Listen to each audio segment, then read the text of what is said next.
Pimpinan Komisi 10, pimpinan rapat Pak Lalu Adrian, Bapak-bapak, Ibu-ibu anggota Komisi 10 yang saya hormati. Pertama, saya ucapkan terima kasih atas tanggapan, masukan, saran, kritik yang telah disampaikan terkait pembuktian sejarah. mohon PAMDAL untuk PAMDAL. Terima kasih. Ya, saya rasa cukup ya. Cukup. Ya, tolong kembali ke tempat masing-masing. Sisa-sisa ada baru. Ya, cukup. PAMDAL tolong diamankan. PAMDAL tolong diamankan. Cukup. Ya, silakan kembali ke tempat masing-masing. PAMDAL tolong diamankan. Kami persilakan Pak Menteri untuk lanjutkan. Terima kasih. Pertama tentu terkait dengan anggaran. Ya, saya kira menyangkut masalah anggaran ini kita telah bicara dengan Kementerian Keuangan, pagu indikatif yang diberikan kepada semua KL ini memang hanya kebutuhan dasar. Ini menurut informasi dari Sekjen yang juga dengan tim yang berkoordinasi dengan Kementerian Keuangan. Jadi hanya kebutuhan dasar terkait dengan belanja pegawai dan belanja operasional. Nah, telah dilakukan juga trilateral meeting untuk pengajuan tambahan anggaran ini pada tanggal 22 Mei untuk meminta tambahan sesuai dengan tadi yang telah kami sampaikan 4,9. Jadi tentu ini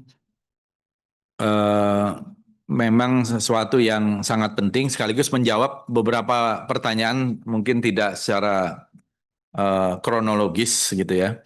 Tapi banyak tadi tanggapan masukan yang terkait dengan anggaran. Jadi kita harapkan tentu pagu indikatif ini memang bukan yang final, tetapi pola yang diberikan oleh Kementerian Keuangan hanya memberikan pagu indikatif yang sangat dasar sekali terkait dengan belanja pegawai dan belanja barang ya. Nah, belanja operasional, maaf. Jadi belum ada program, belum ada kegiatan. Nah, ini yang kemudian dilanjutkan dengan trilateral. Tentu saja ini bukan refleksi dari postur anggaran yang sesungguhnya. Nah, nanti kita akan memaksimalkan tentu saja sesuai dengan prioritas-prioritas pemerintah sekarang ini. Dan terkait dengan realisasi, sebagaimana tadi telah juga kita maklumi bersama, realisasi anggaran ini karena blokir baru dibuka pada bulan Mei, tentu saja belum maksimal. Dan juga memang ada beberapa pendekatan kita ini terkait line base dan juga performance base dalam budgeting kita. Kita memang berada di dalam satu rezim anggaran yang line base budgeting gitu ya. Bagaimana menghabiskan anggaran secepat-cepatnya. Nah, kita ingin di Kementerian Kebudayaan selain tentu penyerapan anggaran itu penting, tetapi bagaimana performance lebih penting lagi ketimbang penyerapan anggarannya. Karena saya kira kalau menyerap anggaran saja sih saya kira sangat mudah. Nah, tetapi bagaimana performance-nya gitu. Jadi performance based budgeting ini menurut saya juga sangat penting dan saya ke dalam kepada semua rekan-rekan di eselon 1, eselon 2, performance based ini harus melebihi dari target gitu, bukan mengurangi dari target. Termasuk di dalam pola awal itu dengan adanya public private partnership, dengan anggaran yang bisa kita efisiensikan, misalnya kalau kita bisa merenovasi, merevitalisasi satu situs budaya, tapi kalau kita bisa efisienkan mungkin bisa jadi 5 situs cagar budaya, kira-kira begitu. Jadi lebih banyak kita ingin menekankan juga performance based budgeting kita supaya hasilnya itu lebih banyak. Dengan keterbatasan anggaran yang ada, sesuai dengan amanah dari Bapak Presiden bagaimana kita mengefisienkan anggaran tetapi impact-nya lebih besar daripada anggaran yang ada. Jadi bukan hanya sekedar menghabiskan anggaran saja. Lalu terkait dengan eh, gerakan seniman masuk sekolah, saya kira ini sudah cukup banyak. Belajar dengan maestro juga sudah berjalan. Eh, Dana Indonesiana, terkait dengan dana Indonesiana, kita berusaha untuk mempermudah dana Indonesiana ini. Memang cukup banyak komplain, cukup banyak keluhan dari kalangan seniman, budayawan, pegiat-pegiat budaya, terutama kesulitan secara administratif mereka menyampaikan eh, kesulitan-kesulitan tersebut. Nah, jadi kita berharap ini karena ini bernegosiasi juga dengan LPDP dari Kementerian Keuangan untuk mempermudah dan memperbanyak. Dan kita memang harapkan lebih inklusif, lebih transparan. Semua penerima dananya juga akan kita tayangkan di website gitu ya. Dan juga kita berusaha menayangkan yang lama juga, yang lama-lama, yang dulu-dulu. Karena banyak penerimanya itu memang ini dana ini kurang terserap karena kesulitan-kesulitannya tadi. Jadi kita akan tayangkan siapa saja penerima dana Indonesiana dari awal sampai tahun 2024, kemudian yang baru ini yang baru dibuka sampai berikutnya. Siapa saja dan jumlahnya berapa. Nah, dan kita akan eh, buat laporan ini sehingga ada akuntabilitas di mata publik dan transparan, ya, sehingga tidak ada keanehan-keanehan, penyelewengan-penyelewengan di dalam penggunaan dana Indonesiana ini. Karena keluhan-keluhan yang kita dapatkan dari berbagai pihak. Kemudian juga terkait dengan pegawai yang tadi disampaikan oleh Pak Boni, kita memang juga mengalami hal yang sama. Ada yang pegawai yang diterima di kita, tetapi mereka kemudian masuk di tempat yang lain. Ini saya kira ada anomali dalam proses P3K ini. Jadi yang sudah lulus passing grade dan memenuhi formasi eh, dan diterima pada posisi yang diterima. Jadi ada yang di kita, tapi ada yang juga di luar kita. Padahal kita juga membutuhkan. Tetapi ini anomali ini yang memang terjadi di semua KL mungkin ya terkait dengan P3K ini. Nah, jadi apa ada istilahnya tuh jalur optimalisasi diterima tapi tidak pada posisi yang dilamar tapi di posisi yang masih kosong. Nah, ini kebijakannya bukan di Kementerian Kebudayaan, kebijakannya di BKN, di kepegawaian. Jadi jalur optimalisasi itu mungkin yang akhirnya bagaimana menyerap dulu mereka, tetapi tidak di kita. Padahal kita justru membutuhkan, misalnya saja termasuk juru pelihara dan lain-lain yang memang kita ingin tingkatkan. Karena di juru pelihara kita ini gajinya atau honornya bukan gaji ya, itu terlalu rendah. Kalau tidak salah Tadinya 1 juta, sekarang 1,3. 1 juta rupiah sebulan, gitu ya. Kemudian sekarang menjadi 1,3. 1,3 juta rupiah. Bayangkan, ini ada yang menjaga situs-situs budaya yang sangat penting gitu ya. Dan kita berusaha untuk P3-kan mereka itu, tetapi mungkin baru berapa persen ya kita datanya. Jadi kita berusaha agar mereka mendapatkan satu remunerasi yang layak sebagai juru pelihara situs-situs yang sangat berharga bagi kita. Lalu kita juga yang soal menyangkut masalah adat ya, tentu saya kira kita melakukan berbagai kegiatan advokasi di komunitas adat dan juga nanti mungkin laporan-laporan itu ada hal-hal yang lain yang bisa dilakukan. Dan yang paling banyak tentu saja komentar, masukan, kritik tentang penulisan sejarah. saya ingin menegaskan lagi di forum yang sangat penting ini. Oh ya, sebelumnya mungkin soal repatriasi. Sebelum ke sejarah, soal repatriasi ini kita lakukan dan saya sudah bertemu dengan Menteri Kebudayaan Belanda secara bilateral dan kita meyakinkan kepada Menteri Budaya Belanda untuk mengembalikan artefak-artefak terutama di masa kolonial. Itu memang mereka juga membentuk satu tim yang namanya adalah CCC, singkatan dari Colonial Collection Committee. Jadi Komite Koleksi Kolonial. Nah, dan kita juga sudah membuat satu tim repatriasi yang tentu saja proses upaya untuk repatriasi ini sebenarnya sudah panjang. Bahkan dari awal kemerdekaan sudah dimulai. Nah, tetapi baru sebagian kecil saja yang bisa kita kembalikan. Nah, kita ingin meneruskan ini termasuk dengan benda-benda bersejarah yang sangat penting untuk dikembalikan dari Belanda, misalnya yang terkait dengan pahlawan-pahlawan nasional kita di Ponorogo, Teku Umar, kemudian Imam Bonjol, itu semua memorabilianya dan sebagainya. Dan juga sebenarnya artefak-artefak digital yang berupa naskah dan manuskrip yang jumlahnya cukup banyak. Artefak-artefak yang terkait dengan manuskrip ini mereka belum mau mengembalikan karena masih ada perdebatan di dalam komitenya mereka itu terkait dengan bedanya antara yang manuskrip atau naskah dengan yang tangible seperti arca dan lain-lain atau keris atau benda-benda yang lain.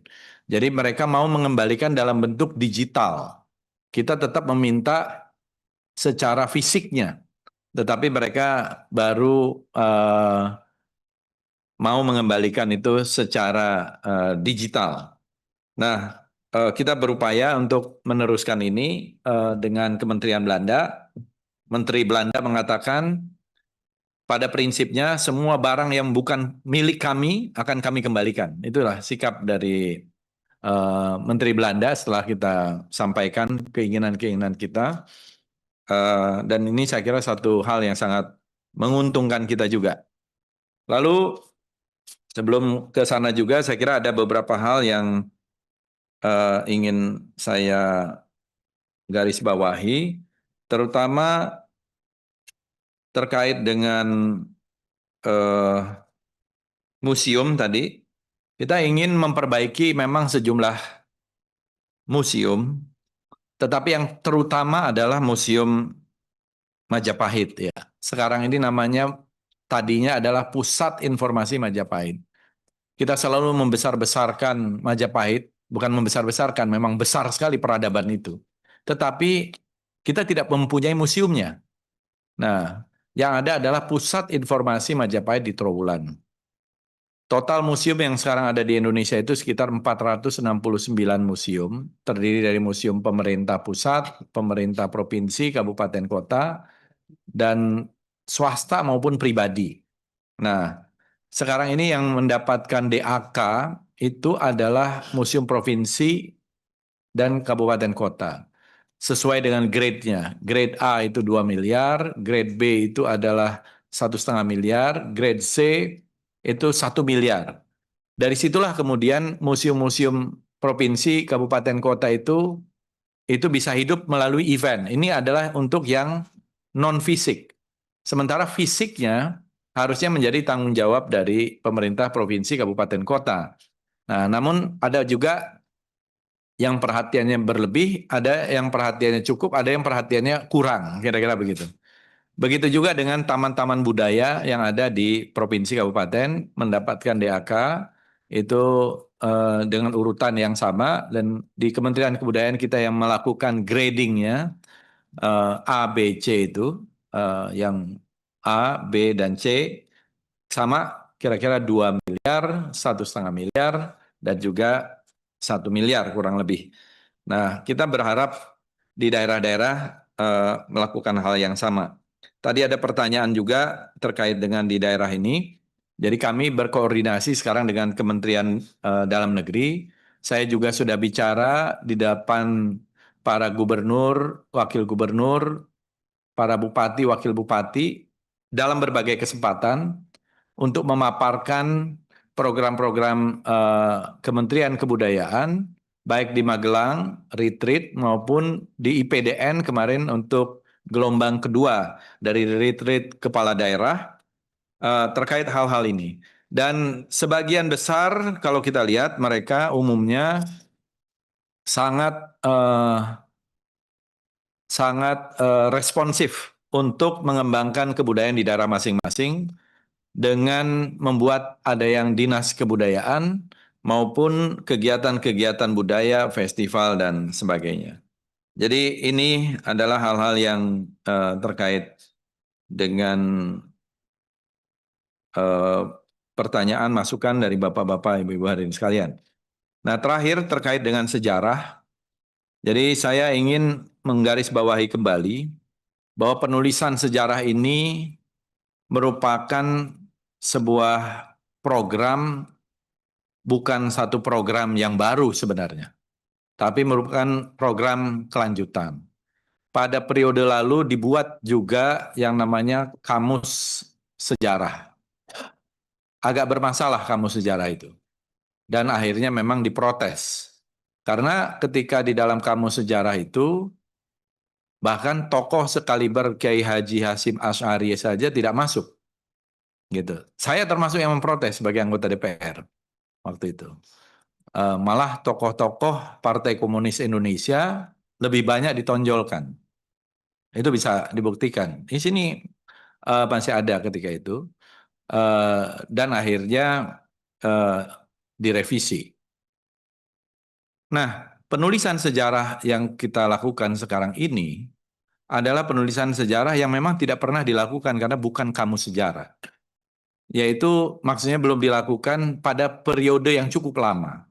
Kita sudah punya yang namanya Sejarah Nasional Indonesia yang merupakan produk dari Kementerian Pendidikan dan Kebudayaan tahun 75, 76 yang memimpin juga satu sejarawan hebat yang namanya Sartono Kartodirjo, ya. Kemudian tahun 80-an juga sudah ada penambahan pemutakhiran. Kemudian ada juga satu lagi namanya Indonesia dalam Arus Sejarah. Jadi gagasan untuk menambah sejarah itu karena terakhir sejarah kita itu ditulis adalah tentang era Pak Habibie. Di era Bu Mega tidak ada, di eranya Pak Abdurrahman Wahid tidak ada, di eranya Pak SBY tidak ada, eranya Pak Jokowi juga tidak ada. Jadi terakhir ditulis dalam sejarah dari Direktorat Sejarah Kementerian Pendidikan dan Kebudayaan dulu yang kemudian hilang dan sekarang baru setelah ada Kementerian Kebudayaan hidup lagi yang namanya Direktorat Sejarah. Ya, jadi setelah sekian lama hilang Direktorat Sejarah, kami pun termasuk yang waktu itu berusaha meyakinkan Pan-RB karena tadinya juga ditolak adanya Direktorat Sejarah ini. Jadi kami yang meyakinkan akhirnya hiduplah Direktorat Sejarah setelah sekian lama Direktorat Sejarah ini hilang. Apakah kita tidak menganggap sejarah kita ini penting? Ya. Nah, karena itulah kita menjadikan Direktorat Sejarah ini harus menulis sejarah atau mengupdate sejarah yang selama ini tidak pernah terupdate. Nah, sejarah yang terupdate terakhir itu bahkan pemilu pun adalah tentang pemilu tahun 1997. Tidak ada di dalam catatan sejarah yang dibuat oleh pemerintah tentang pemilu tahun 99 misalnya. Tidak ada hasilnya apa, latar belakangnya apa. Kemudian tidak ada pemilu tentang hasil-hasil pemilu dan juga kebijakan-kebijakan yang ditulis juga secara kronologis. Jadi ini adalah ya kita selalu mengutip bahwa sejarah ini penting, sejarah ini adalah bagian dari jati diri bangsa, bahkan kita selalu mengutip founding father kita Bung Karno, jangan sekali-sekali meninggalkan sejarah. dalam satu pidato yang sangat penting. Karena menurut saya justru kita ingin jangan sampai orang tidak tahu sejarahnya, terutama generasi baru, generasi muda. Nah, jadi sejarah, pertanyaan apakah harus ditulis atau kita lupakan saja sejarah kita? Ini adalah satu hal yang menurut saya penting untuk kita angkat dan didiskusikan dan sangat terbuka untuk didiskusikan. Karena kalau tidak, kita akan kehilangan jati diri di tengah arus informasi yang begitu luar biasa, apalagi dengan sosial media dan distorsi-distorsinya yang begitu cepat kalau tidak ada pelurusan dari berbagai macam informasi itu. Nah, jadi memang landasan dari penulisan sejarah ini karena ada kekosongan di dalam penulisan sejarah yang cukup panjang, 26 tahun. Kita tidak mempunyai sejarah yang ditulis secara kronologis.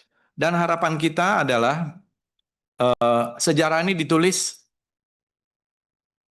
dengan perspektif Indonesia sentris tentu saja. Dan perspektif Indonesia sentris itu adalah perspektif kepentingan nasional. Kepentingan nasional kita tentu saja berbeda, misalnya kalau kita bicara tentang kolonial, berbeda dengan Belanda yang waktu itu juga saya sampaikan.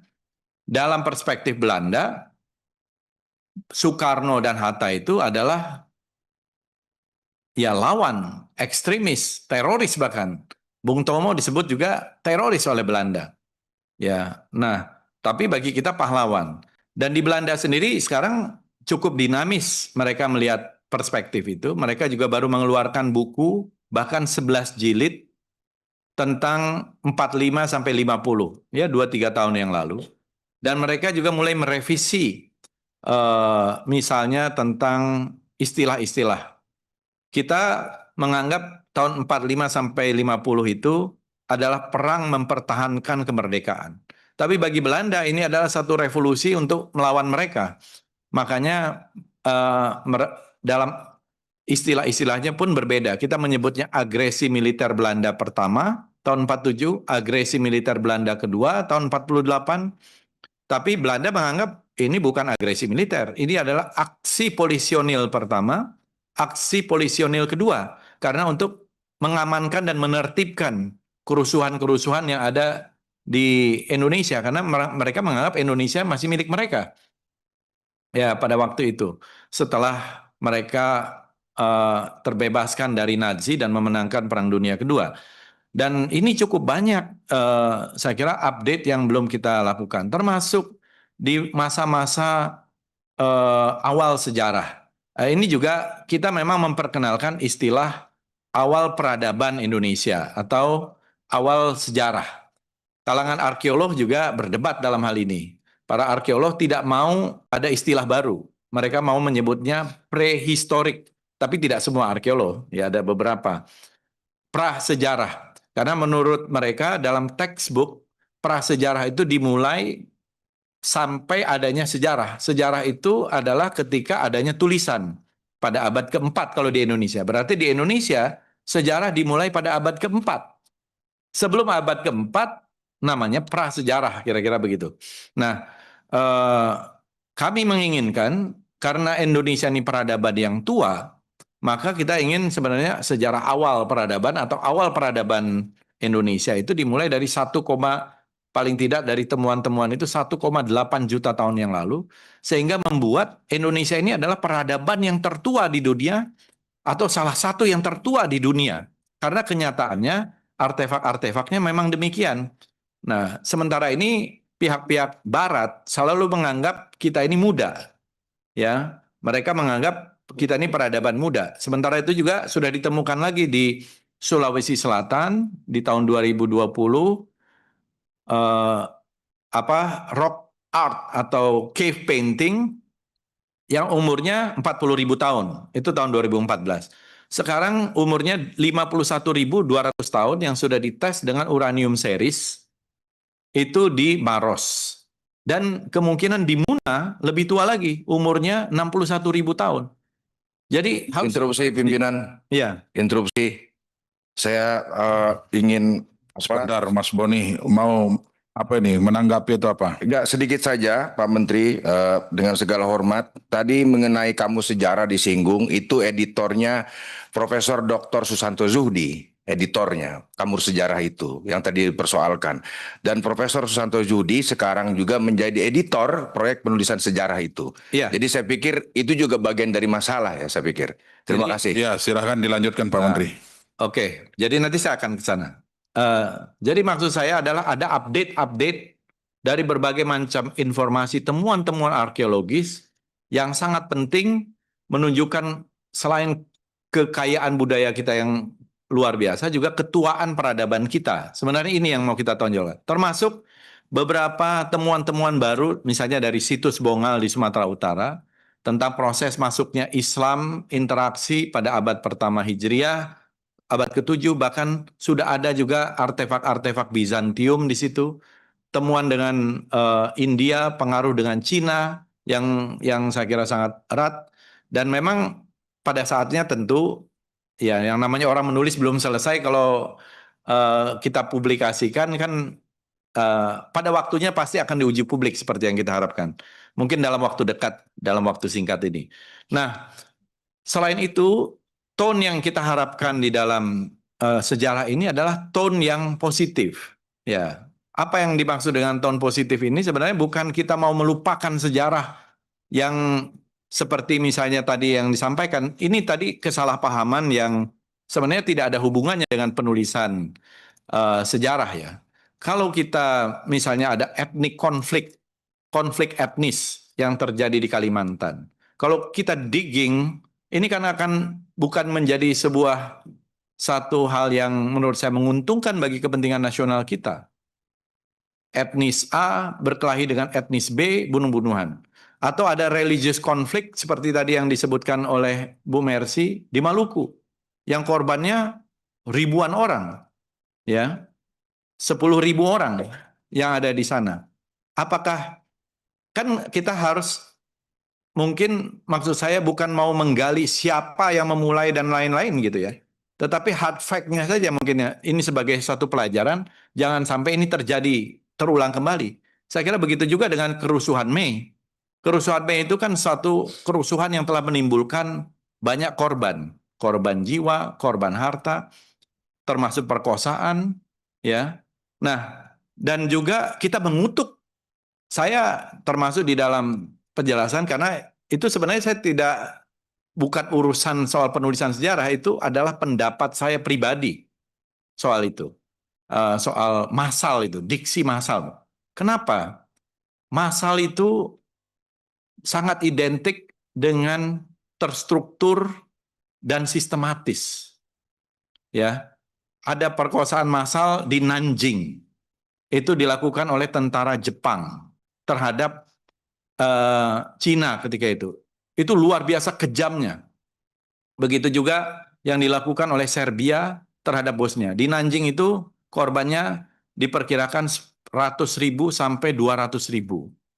Di Bosnia itu antara 30.000 sampai 50.000. Nah, di kita ya saya tidak menegasikan bahwa itu terjadi dan saya mengutuk dengan keras, dan kalau ada fakta-fakta yang terkait hukum atau pendokumentasian, saya kira tidak ada masalah.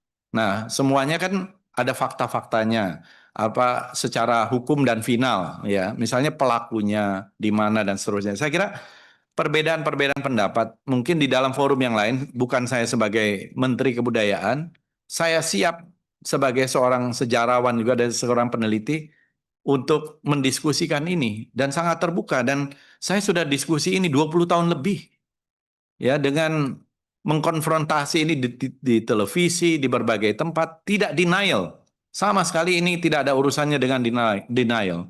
Dan kita sangat menghormati. Bahkan di dalam buku sejarah itu, soal pergerakan perempuan itu luar biasa. Dan peran perempuan itu, kalau tidak salah, mereka, dan saya juga tidak ikut menulis, dan saya tidak ikut mengarahkan. Yang menulis buku sejarah ini adalah tentu para sejarawan yang mempunyai background profesi di bidang sejarah, ya. mereka yang memang doktornya di bidang sejarah, guru besarnya di bidang sejarah dari 34 provinsi dan jumlahnya 133. Tidak ada apa, silakan tanya kepada mereka apakah saya melakukan intervensi. Ini harus masuk, ini tidak. Bahkan saya di eranya Bung Karno saja, saya katakan apakah di era Orde Lama itu ada istilah Orde Lama? Kan tidak ada. Jadi tone-nya kita positif juga mengembangkan termasuk pencapaian di dunia internasional yang luar biasa dengan konferensi Asia Afrika, gerakan non-blok dan lain-lain gitu ya. Begitu juga yang lain-lain. Kita berharap sejarah ini sebagai pemersatu bangsa kita gitu dari berbagai macam perbedaan. Dan kita mempunyai kelemahan-kelemahan. Ada etnik konflik kita pernah mengalami di Sanggauledo, di Kalimantan, di Sampit, di berbagai itu. Panjang juga sejarah etnik konflik kita. Ada religious konflik, itu juga satu kenyataan. Seperti yang terjadi di Ambon, awal reformasi dan seterusnya. Tetapi kan kita tidak ingin terpengaruh oleh narasi yang justru memecah belah kita gitu.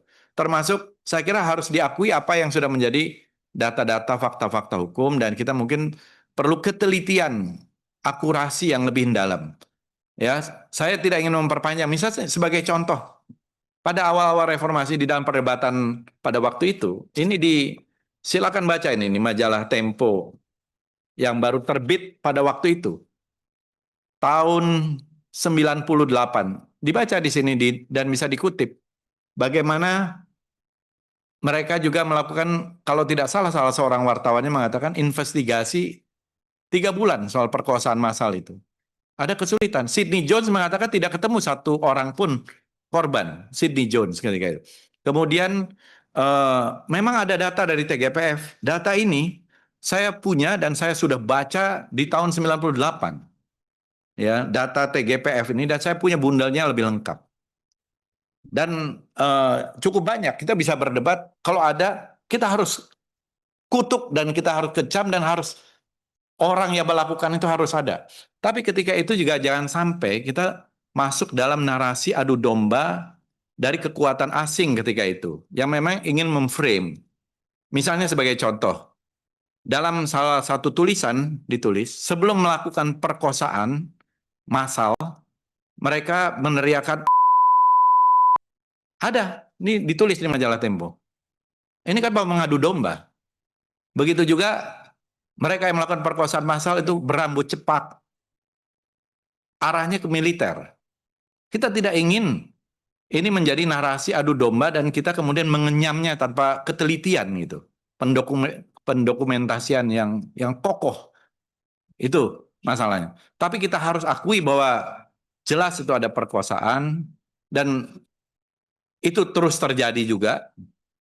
Ya, tetapi secara hukum kita sulit untuk mendapatkan misalnya pengadilannya gitu. Kan penembakan Trisakti ada fakta hukumnya, ada pelakunya, apa yang lain-lain juga begitu.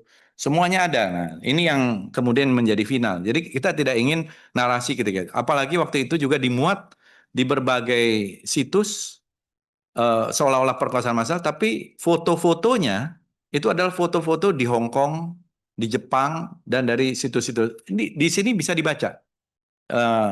Ini masih tahun 98. Pertama kali Tempo ini kan dulu di Bredel. Baru 98 terbit kembali. Nah, di sini ada. Jadi kemudian ada juga di Far Eastern Economic Review tentang foto-foto yang ketika itu diambil dari situs-situs website. Jadi bukan di Indonesia. Itu ditulis oleh Jeremy Wagstaff. Nah, jadi ada hal-hal yang menurut saya perlu pendokumentasian yang lebih teliti gitu supaya jangan sampai kita nanti menimbulkan satu hal yang memecah belah. Ini sebenarnya kita harapan. Dan memang buku sejarah ini tidak membahas tentang Mei 98. Itu hanya satu snapshot karena hanya kecil. Kecuali kalau kita berbicara menjadi dalam gitu ya. Karena ini bicara dari satu arkeologi dan terusan dari era reformasi yang tidak ditulis itu, termasuk pencapaian pemilu dan lain-lain. Dan ini pasti diuji publik karena tidak ada yang perlu kita rahasiakan di sini. Izin Pak Ketua. Izin. Iya, gimana, Bu? Semakin Pak Fadlizon ini bicara, rasanya kenapa semakin sakit ya? Soal pemerkosaan. Mungkin sebaiknya nggak perlu di forum ini, Pak. Karena saya pas kejadian itu juga ada di Jakarta. Sehingga saya tidak bisa pulang beberapa hari. Tetapi ini semakin menunjukkan Pak Fadlizon tidak punya kepekaan terhadap persoalan yang dihadapi korban perkosaan. Sehingga menurut saya penjelasan Bapak yang sangat berteori seperti ini, dengan mengatakan Bapak juga aktivis pada saat itu juga justru akan semakin membuat luka dalam. Singkat saja Pak, jadi intinya memang peristiwa itu terjadi. Persoalan kemudian ada beberapa catatan yang Bapak berikan tadi, mari. Terjadi, Bu. Saya Iya. mengakui. Iya, itu Saya yang mengakui. kemudian Bapak seolah-olah mengatakan Bukan, bahwa saya mengakui. Saya dalam penjelasan saya mengakui Iya. terjadi Pak peristiwa. Ketua, Pak Ketua. Sebentar Bu, Sedikit, jadi Pak Ketua. sebentar Sedikit, dulu. ya. Jadi tadi Pak Fadlizon sudah menjelaskan bahwa beliau sebenarnya mengakui perkosaan itu ada, Iya. tetapi ada diksi massal itu yang Ya, beliau informatoris pertanyakan. Pak Ketua soal diksi masal ini Pak Ketua. Bukan. Kalau boleh. Ya makanya ini dijelaskan dulu sebentar Bu. Ibu, Ini sudah dijelaskan, kita boleh interupsi sebentar informatoris. ya Ya. singkat Bu ya. Siap Pak. Saya ingin kita mengingat sejarah kasus Tribunal Court Yugun Ian Fu.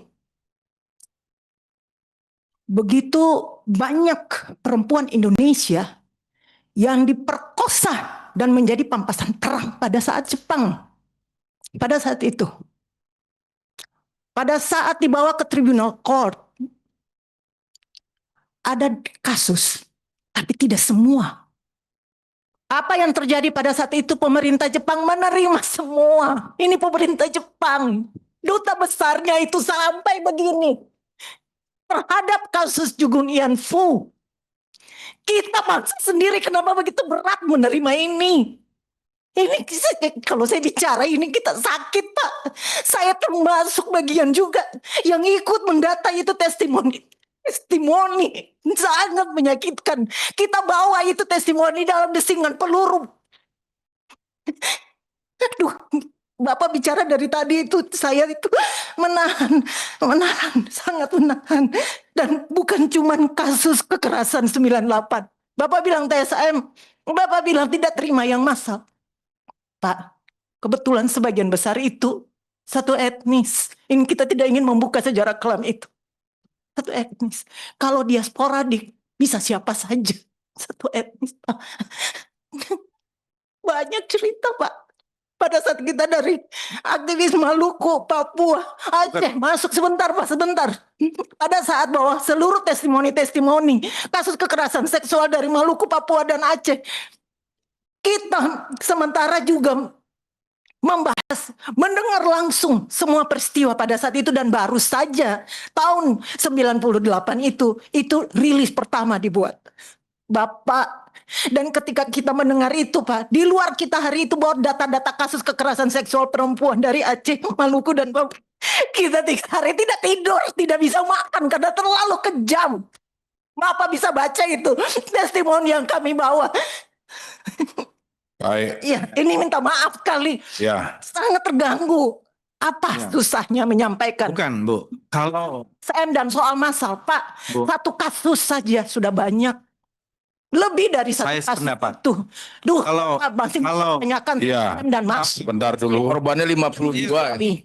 maaf, Sebentar saya dulu. kalau Manusiawi, Pak, minta maaf. Ya, Bu Mercy saya rasa cukup ya, sudah tersampaikan pesan yang akan Ibu sampaikan. Silakan Pak. Ya. Jadi Menteri Bu untuk melanjutkan. Mercy, kalau saya minta maaf kalau ini terkait dengan insensitivitas dianggap insensitif. Tapi saya sekali lagi dalam posisi yang mengutuk dan mengecam itu juga. Dan ini tidak ada hubungan dengan kasus-kasus yang lain ya, karena maksud saya di Maluku atau di Aceh saya tidak tahu kejadian. Tapi jelas kita semua mengutuk hal-hal yang semacam itu dan mengecam segala macam kekerasan terhadap perempuan. Itu saya kira dalam posisi yang sama sekali tidak berbeda dalam soal hal itu. Nah, cuma secara spesifik tadi, kalau ada sedikit perbedaan pendapat terkait dengan diksi itu, yang menurut saya itu pendapat pribadi ya, yang mungkin kita bisa dokumentasikan secara lebih teliti lagi ke depan. Ini adalah hal-hal yang mungkin bagian dari ya perbedaan-perbedaan data atau pendapat yang perlu kita lebih akurat lagi ke depan untuk mendatanya. Saya kira tidak ada maksud-maksud lain dan tidak ada kepentingan sebenarnya dalam hal ini untuk mereduksi kalau itu sudah menjadi sebuah kenyataan-kenyataan, apalagi ada dukungan dengan hukum. Dan memang orang-orang perpetrator ini, orang-orang pelaku yang semacam itu sampai sekarang pun saya kira harusnya bisa dihukum. Kalau misalnya memang bisa ditelusuri kelompoknya, pelakunya, kan masalahnya itu belum menjadi sebuah fakta hukum, kira-kira begitu. Jadi tidak ada maksud-maksud lain dan tidak sama sekali mengucilkan atau mereduksi, apalagi menegasikannya gitu. Terima kasih. Baik, saya rasa cukup ya, Pak Menteri sudah menyampaikan tadi terkait klarifikasi dan penjelasan beliau. Dan poin yang kita bisa dapat di raker kita hari ini bahwa beliau juga secara pribadi menyampaikan bahwa mengutuk dan mengakui bahwa itu ada, tetapi diksi persoalannya adalah diksi massal itu tadi. Itu yang kita minta Itu pendapat dicabut. pribadi ya. Pendapat pribadi beliau. Itu yang kita minta Nanti mungkin dicabut. begini, ini kan agenda kita juga banyak, nanti kita punya forum sendiri dan bahkan waktu rapat sebelumnya kita juga sudah menyampaikan beberapa kesimpulan, salah satunya adalah mempercepat uji publik itu Pak Menteri. Nah mohon ini segera diagendakan agar persoalan ini tidak lari kemana-mana dan publik tidak resah dengan berbagai statement, berbagai pendapat dari masing-masing kita pribadi. Nah ini perlu segera segera dihentikan ini dan perlu ada klarifikasi, dan tadi Pak Fadlizon sudah mengklarifikasi untuk pendalamannya nanti mungkin tatkala teman-teman anggota memiliki data, fakta dan sebagainya, nanti kita buat forum sendiri untuk lebih mendalami persoalan penulisan sejarah ini. Dan ini sedang berlangsung, belum selesai ini Pak Menteri kan, sedang berlangsung. Baik Bapak Ibu,